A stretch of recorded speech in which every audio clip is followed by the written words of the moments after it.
Bismillahirrahmanirrahim. Assalamualaikum warahmatullahi wabarakatuh. Soleh dan soleha.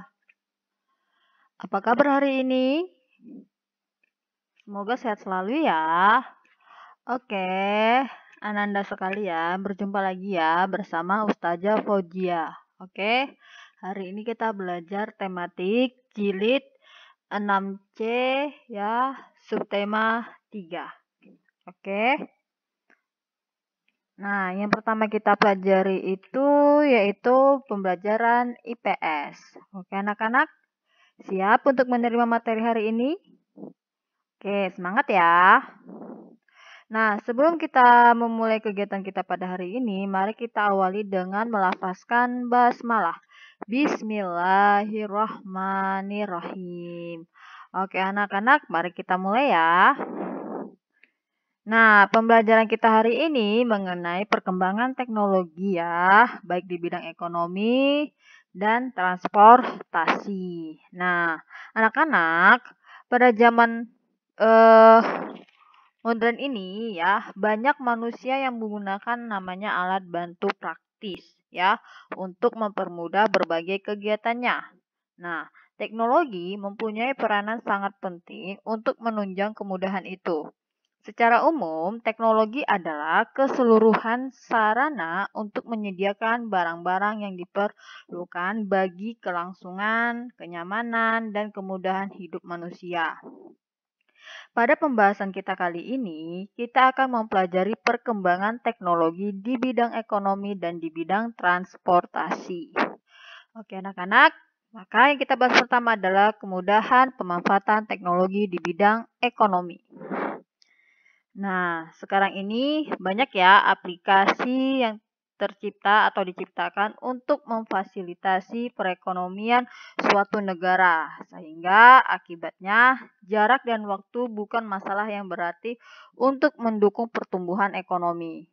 Pembelian barang bisa dilakukan melalui online sehingga jarak pertumbuhan sehingga bukan jadi masalah besar lagi ya. Kemudian jarak itu juga bukan menjadi masalah lagi dalam hal transaksi jual dan beli atau jual beli. Kemudian perdagangan melalui online ini sudah berkembang pesat serta lebih praktis dan mudah.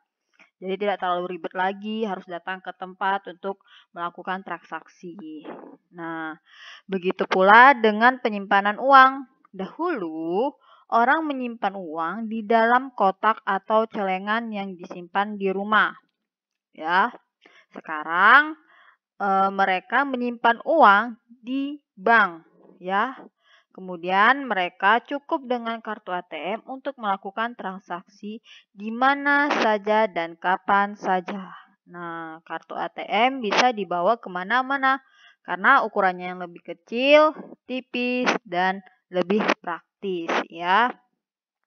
Kemudian, perekonomian suatu negara dapat dilihat dari perkembangan teknologi, informasi, dan komunikasi di negara tersebut. Semakin tinggi perkembangan teknologi informasi, maka semakin tinggi pula pertumbuhan ekonomi suatu negara. Produk dalam dan luar negeri serta proses pembayarannya itu lebih mudah ya. Nah, dengan adanya produk dalam dan produk luar negeri ini ya, sehingga meningkatkan ya pertumbuhan ekonomi kita. Kemudian dalam hal transaksi juga lebih mudah ya, karena karena itu tingkat dalam melakukan pembayaran juga lebih gampang dan tidak ribet. Tapi ya, perkembangan teknologi informasi ini juga memiliki namanya sisi negatifnya ya. Ada hal positifnya, ada hal negatifnya. Nah, banyak penyalahgunaan teknologi untuk melakukan namanya kejahatan ya. Akses internet akses internet ini memudahkan bagi pelaku kejahatan untuk melakukan namanya tindakan kriminal dengan canggih dan mudah. Nah, misalnya dengan berupa kayak pembobolan akun atau misalnya dengan cara berbagai macam motif ya, baik dengan cara berpura-pura menolong padahal sebenarnya dia ingin membobol, atau misalnya dengan cara melalui iming-iming ya kayak kayak gitu. Misalnya baik WhatsApp ataupun SMS itu kan sekarang kan banyak ya kayak gitu, dengan dimingi akan mendapatkan hadiah yang lebih besar seperti itu. Ya dengan semakinnya teknologi ini canggih maka tingkat kejahatan juga semakin berkembang ya kayak gitu. Nah, kemudian yang kedua ya, bagaimana sih tadi masyarakat dulu cara menyimpan uang? Nah, masyarakat zaman dulu itu tadi menyimpan uang dengan cara apa? Dengan cara dibuat dalam bentuk celengan ataupun dalam kotak ya atau kotak penyimpanan kayak gitu. Nah, sekarang juga masih ada beberapa orang juga masih menggunakan metode zaman dulu ya. Nah, kita ya kalau ingin belajar ya, mulai belajar cara menabung itu ya bisa kita mulai dengan cara menggunakan celengan dulu gitu. Ya, apabila khawatir menggunakan namanya elektrik kayak gitu ya atau m-banking kayak gitu bisa juga menggunakan celengan. Nah, atau kita mungkin tipikal orang yang nggak mau ribet kayak gitu. Nah, sekarang kan sudah difasilitasi dengan aplikasi ya, mobile banking kayak gitu untuk memudahkan namanya transaksi, baik dalam hal pembayaran uang sekolah, uang iuran rumah, listrik, ataupun wifi kayak gitu. Ataupun misalnya pada saat kita melakukan pembayaran belanja kayak gitu ataupun misal Shopee dan lain-lain seperti itu ya. Ini sangat memudahkan kita. Jadi tingkat apalagi di zaman COVID sekarang ya kayak gitu. Nah, jadi untuk mengurangi namanya penularan COVID itu orang sekarang kebanyakan atau beralih menggunakan namanya e-money ya atau uang elektrik kayak gitu. Nah, jadi pembayarannya bisa menggunakan namanya m-banking ya atau dompet elektrik seperti itu ya.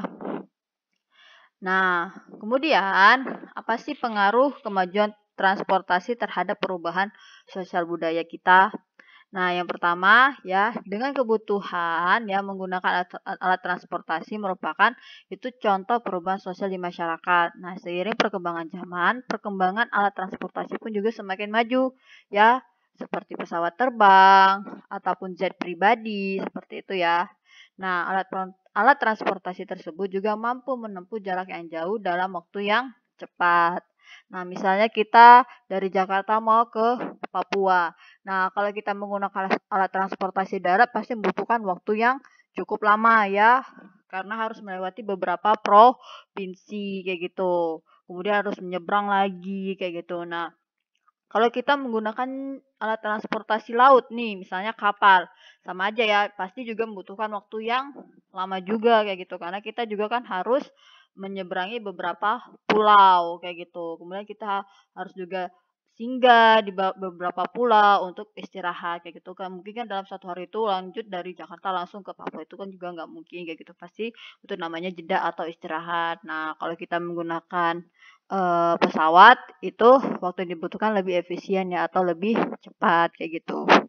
Nah, dengan perkembangan teknologi di bidang transportasi ini ya, teknologi transportasi tahu ya, yaitu teknologi yang mampu mendukung pemindahan manusia atau barang dari suatu tempat ke tempat yang lain dengan menggunakan sebuah kendaraan yang digerakkan oleh manusia atau mesin. Nah, transportasi digunakan untuk memudahkan manusia dalam melakukan aktivitasnya sehari-hari ya, baik dalam hal bekerja, bersekolah, ataupun dalam hal melakukan pengiriman paket seperti itu ya.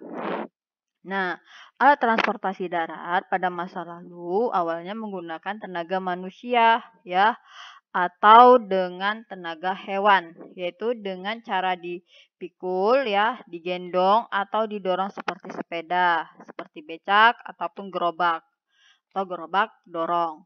Nah, kemudian lalu berkembangnya transportasi ini juga mulai menggunakan namanya tenaga hewan seperti kuda, kedelai, gajah, ataupun sapi ya.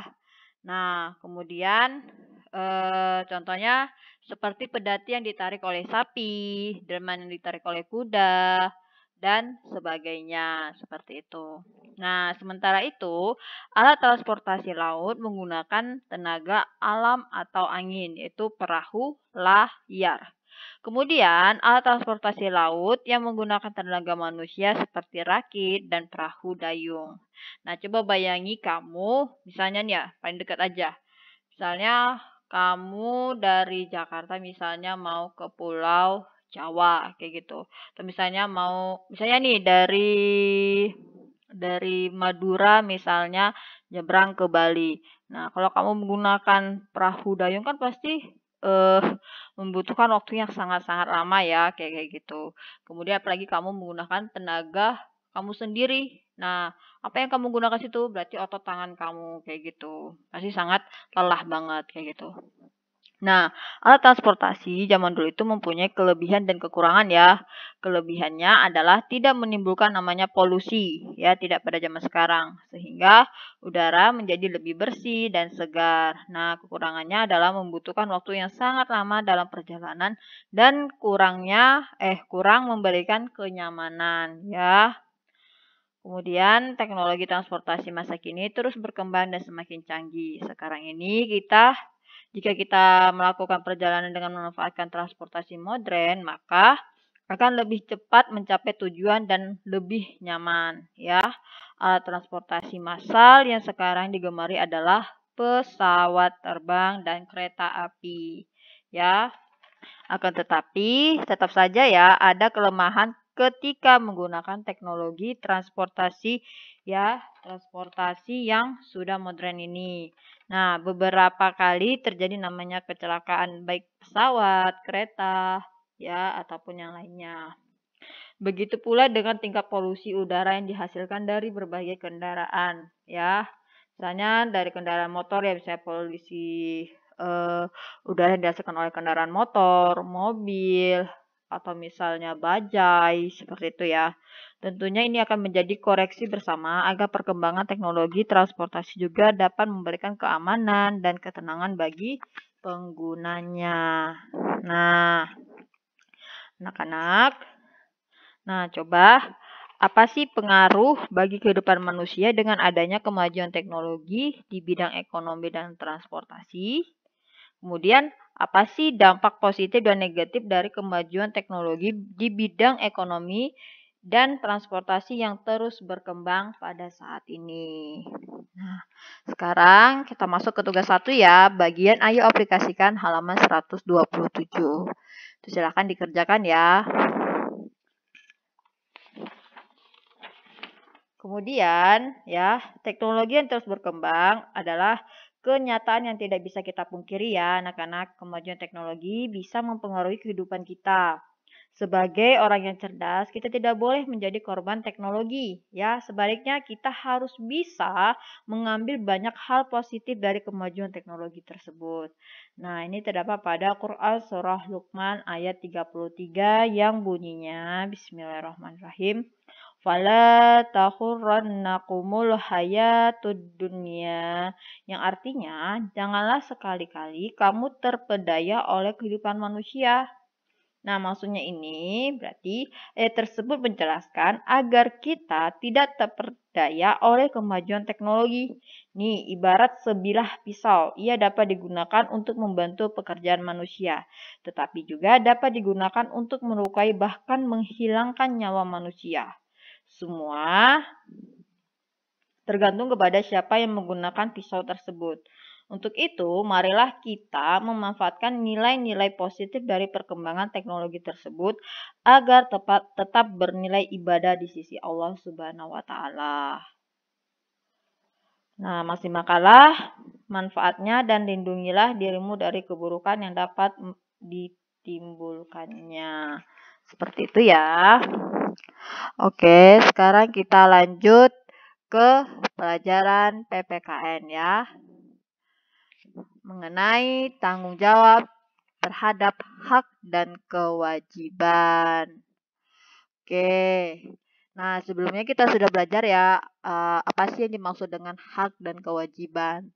Nah, penggunaan hak yang bertanggung jawab yaitu hak ya adalah sesuatu yang harus diperoleh setiap orang sejak lahir.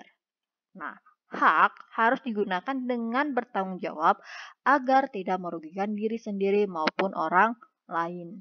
Hak biasanya baru diperoleh setelah melakukan namanya kewajiban. Misal nih, Dedi sebagai siswa berkewajiban belajar dengan tekun di kelas. Hak yang akan diperolehnya adalah Dedi dapat memahami pelajaran yang dipelajari di sekolah. Oke?